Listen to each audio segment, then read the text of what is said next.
हमारे देश के राजनेता लोग जो हैं उनसे भी मैं यही सवाल करना चाहता हूं कि एक आतंकवादी को अगर बाहर निकालना हो, कैद से बाहर निकालना हो, तो उसके लिए रात में भी कोर्ट का दरवाजा खुल जाता है और रात में कचहरी लग जाती है। पूज्य बापूजी जैसे धर्मनिष्ठ संत जिन्होंने इस समाज को, इस देश को, इस राष्ट्र को इतना कुछ दिया है जिसका वर्णन शब्दों में नहीं किया जा सकता है, ऐसे बापूजी को न्याय नहीं मिल रहा है। हम राजनेताओं से ये आग्रह करना चाहते हैं कि आप लोग जो है न्याय का साथ दीजिए।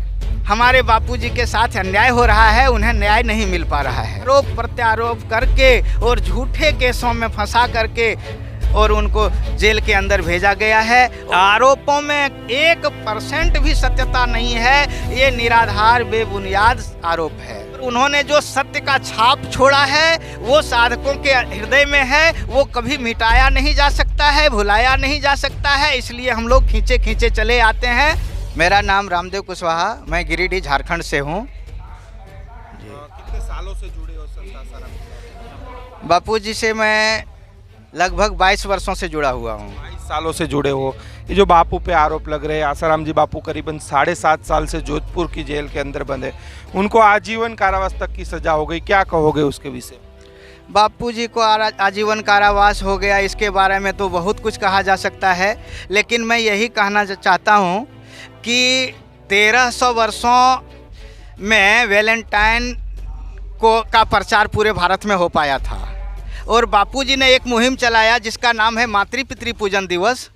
वो 13 वर्षों में ही पूरे विश्व में फैल गया। ईसाई मिशनरियों को और अन्य जो विधर्मी लोग हैं उन लोगों को ये लगता है कि एक धर्म का प्रचार 1300 वर्षों में पूरे विश्व में होता है और एक ऐसा धर्म का प्रचार हो रहा है जो 13 सालों में ही पूरे विश्व में कवर कर लिया, कब्जा कर लिया। तो अगर ये धर्म का प्रचार ऐसे ही बढ़ता रहा तो हमारी तो बोरिया बिस्तर सिमट जाएगी। ये ऐसे कई कारण हुए हैं। तो इस तरह के कारणों के कारण बापूजी को षड्यंत्रकारियों ने फंसाया। और दूसरी एक बात मैं ये कहना चाहता हूँ कि हमारे देश के राजनेता लोग जो हैं उनसे भी मैं यही सवाल करना चाहता हूं कि एक आतंकवादी को अगर बाहर निकालना हो, कैद से बाहर निकालना हो, तो उसके लिए रात में भी कोर्ट का दरवाज़ा खुल जाता है और रात में कचहरी लग जाती है। और पूज्य बापूजी जैसे धर्मनिष्ठ संत जिन्होंने इस समाज को, इस देश को, इस राष्ट्र को इतना कुछ दिया है जिसका वर्णन शब्दों में नहीं किया जा सकता है, ऐसे बापूजी को न्याय नहीं मिल रहा है। हम राजनेताओं से ये आग्रह करना चाहते हैं कि आप लोग जो है न्याय का साथ दीजिए। आरोपों में 1% भी सत्यता नहीं है, ये निराधार बेबुनियाद आरोप है। क्या मांग करोगे सरकार से, प्रशासन और सरकार से? तो हम यही मांग करेंगे कि बापूजी पूर्णतः निर्दोष हैं, लेश मात्र भी बापूजी का कहीं कोई दोष नहीं है, उन्हें ससम्मान बरी किया जाए। क्या कारण है कि इतने आरोप लगे, बापू को आजीवन कारावास की सजा हो गई, बापू जेल के अंदर बंद है, उसके बावजूद आज भी आप लोगों की श्रद्धा बरकरार है? श्रद्धा अंदर का उद्गार है। बापूजी सत्य हैं और उन्होंने जो सत्य का छाप छोड़ा है वो साधकों के हृदय में है, वो कभी मिटाया नहीं जा सकता है, भुलाया नहीं जा सकता है, इसलिए हम लोग खींचे खींचे चले आते हैं। लेकिन लोगों का तो ऐसा कहना है कि एक अंधश्रद्धा है, अंधविश्वास है, क्या कहोगे उन लोगों को?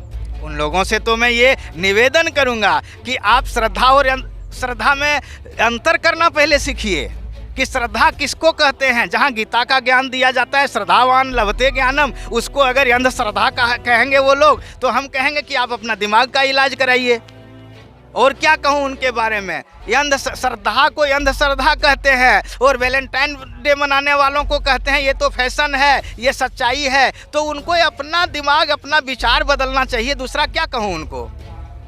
क्या जीवन में मतलब परिवर्तन आया था बापू से जुड़े? उसके पहले जीवन कैसा था? बापू से जुड़ने के बाद जीवन में क्या परिवर्तन? जीवन में तो हमारा तो बहुत ही ज़्यादा परिवर्तन आया है। मैं बताता हूँ, मैं पहले मांसाहारी था, शराब पीता था, किसी भी कुकृत्य को करने में हम पाँव पीछे नहीं हटाते थे। लेकिन आज हमारी जीवन ऐसी बदल गई है कि हम तो सोचते हैं कि हमारे पैरों के नीचे आकर के एक चींटी का भी नुकसान न हो। ऐसी जीवन बन गई है। हर क्षेत्र में उन्नति ही उन्नति हो रही है। पहले हम एक एक पैसे के लिए मोहताज रहते थे, आज बापूजी के कृपा से रोजी रोटी बढ़िया चल रही है, उन्नति और तरक्की हो रही है। रिश्तेदारों में जाते हो, गांव में जाते हो, संकोच नहीं होता है क्या? किस बात की संकोच? क्या बोलेंगे, क्या सोचेंगे? ऐसा संकोच तो वो भगोड़े लोग कर सकते हैं जो छुप छुप के शराब पीते हैं और समाज में सीना तान के चलते हैं। हम तो ब्रह्मनिष्ठ सदगुरु के सत्शिष्य हैं, हमको किस बात का संकोच होगा? हम तो गर्व से जाते हैं जहाँ भी जाते हैं वहाँ। तो आपने देखा, भाई ने बताया कि सालों से हम संत आसाराम जी बापू से जुड़े, सालों से संत आसाराम जी बापू आश्रमों में आते हैं। बोले जो भी आरोप लग रहा है, आरोपों में कोई सच्चाई नहीं। भक्त आज भी सरकार से एक ही मांग कर रहे हैं कि जल्द से जल्द आसाराम जी बापू को रिहा किया जाए। कैमरामैन अंजनी के साथ नीलेश ठक्कर, सूरत से रफ्तार न्यूज़।